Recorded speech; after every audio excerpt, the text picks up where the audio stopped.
Thank you. It's good to be with you this morning, and thank you, Michael, for asking me. I'm going to begin by asking you all a question. What is the connection between St. Valentine's Day and the Feast of the Transfiguration that we've just heard read as our Gospel? Now, if this was an exam, it would just say, discuss. But if it was a television program, it would say, answers on a postcard, please, or some other technological way of making a response. St. Valentine was a 3rd century Christian martyr from Italy. And down the centuries, he's been connected with love, sexual love, desire. And indeed, the reason for this was that this particular date, the 14th of February, was the Roman feast of fertility. It is said that birds found their mates on this day. Indeed, there is a proverb, on St. Valentine's, all the birds of the air in company do join. Nowadays, St. Valentine's Day is a bit more trivial. If you look in the newspapers, you will see all sorts of odd messages. Last year, there was one that really rather amused me. It just said, Snookums loves teddy bear. This seems a far cry from the Feast of the Transfiguration that Michael has just read as the Gospel. The Feast of the Transfiguration is a pivotal story for all 3 of the first Gospels. When Alec McCowan, many years ago, did his wonderful evening when he recited from memory the authorized version of St. Mark's Gospel, it was after the Transfiguration story that the interval came. For in a sense, the mood of the Gospel changes from this point. From this point onwards, Jesus is set to go to Jerusalem with all the consequences that had for him. The Feast of the Transfiguration has always been a favorite festival of mine. I've seen the Church of the Transfiguration in the Holy Land, as I'm sure some of you have. I always said that if I'd ever been sent to a new housing estate and one of my jobs was to build a new church and I was able to choose the dedication, I would use the Transfiguration. And a friend of mine was made vicar of the only church I know in the south of England that is dedicated to the Transfiguration, which is near Bedford. And his claim to fame is that in his parish, he has Bedford Jail, where John Bunyan was imprisoned and where he wrote Pilgrim's Progress. The actual feast day of the Transfiguration is the 6th of August, but it's good that we are reminded of this wonderful story just before we enter the season of Lent. Jesus takes the inner 3, Peter, James, and John, up a mountain. Now, a mountain was traditionally the place where God dwelt.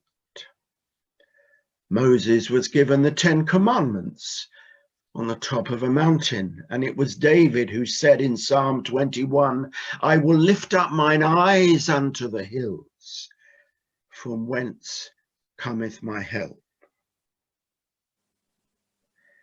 And there Jesus is invested with his full heavenly glory, as we're told he was transfigured, and the disciples are understandably petrified. And to make matters worse, 2 others appear with Jesus. Moses and Elijah. Mm. Moses, the representative of the Jewish law. Elijah, the representative of the prophets. The law and the prophets, the twin center of the Jewish faith. Jesus sums up all that was expected and hoped for in the coming deliverer. And he receives immediately the imprimatur from God that he needs. Thou art my beloved Son. Listen to him. And there's something about this experience that affected Peter. He says, Master, it is good that we're here. Let us make 3 booths. One for you, one for Moses, and one for Elijah. Let us keep this vision. Let's stay here on the mountain together. But no, when he next looked, everything was back to normal. If only it could always be like that, Peter must have thought. And perhaps there are times when we feel this. We've had an experience of God for a moment, perhaps, only a moment. We have felt close to God. If only it could always be like this.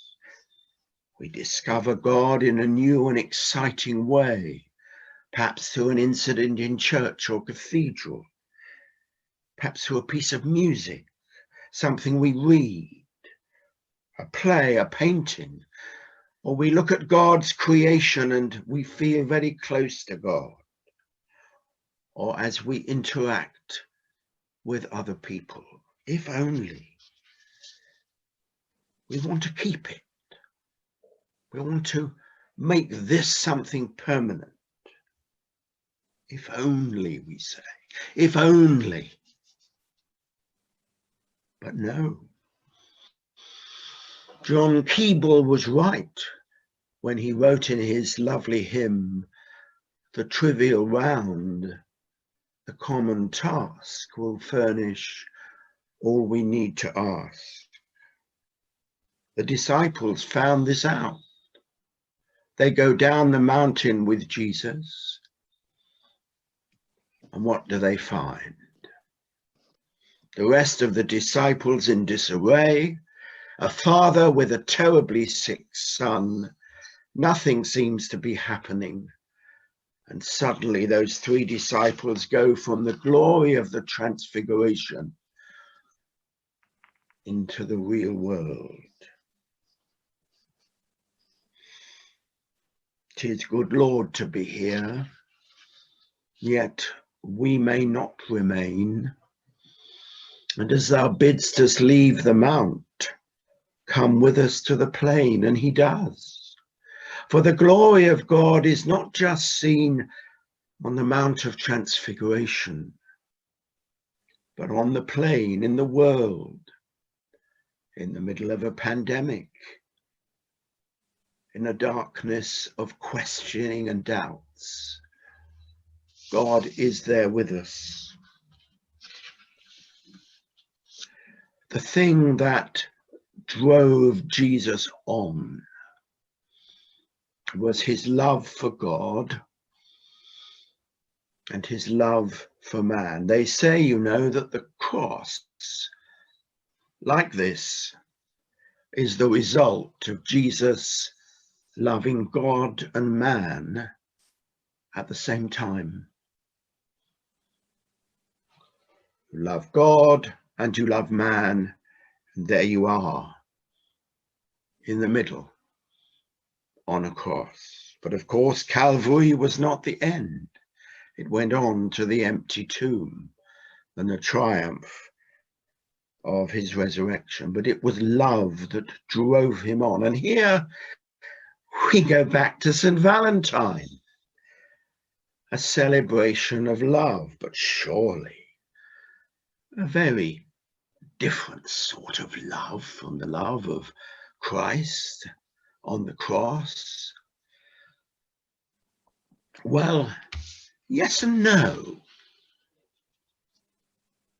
At one level, it's obvious they're very different, but I'm not sure they are all that different.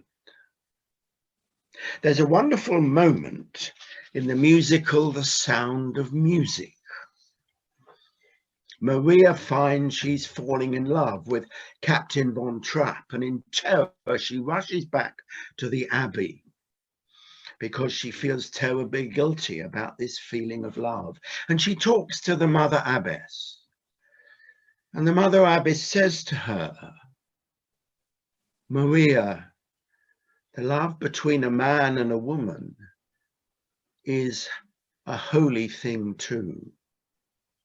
All love, however it is shown, ultimately comes from God. Greater love hath no man than this. Words said about Christ's love, culminating in the cross and the resurrection. And Lent gives each one of us an opportunity to understand again God's love in all its forms. One of the things I used to do when I was a vicar and was preparing people for confirmation, whether young people or adults, was to ask them to do one thing right at the start of the course. And that was to read again, or perhaps for some of them the first time, one of the Gospels in one go, or at the very least 2 goes. And I suggested they read St. Mark's Gospel because they went straight in then with the ministry of John the Baptist and Jesus. There were no birth stories in Mark. And the reason I said this is so often when we come to church, we read the Bible in little bits. We don't know what happened before, and we don't know what happened afterwards, and we don't get a feeling of the great sweep of the gospel, and particularly after the Transfiguration. If you read from chapter 9 onwards to the end, you do get a picture of Jesus on this great journey. And I would suggest, if you want to do something to help you in Lent, sit down. Doesn't matter which version of the Bible you use one that you're comfortable with, but read the Gospel of Mark in 1 or 2 goes.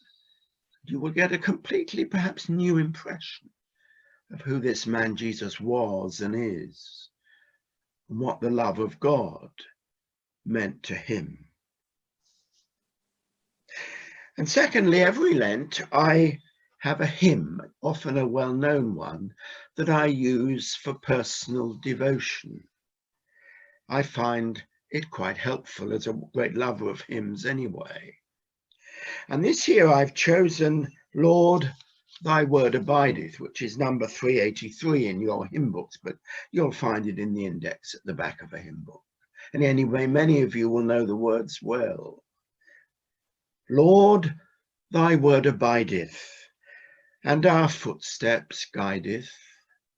Who its truth believeth, light and joy receiveth. Oh, that we discerning its most holy learning, Lord, may love and fear thee evermore be near thee. Have a good Lent. God bless you all.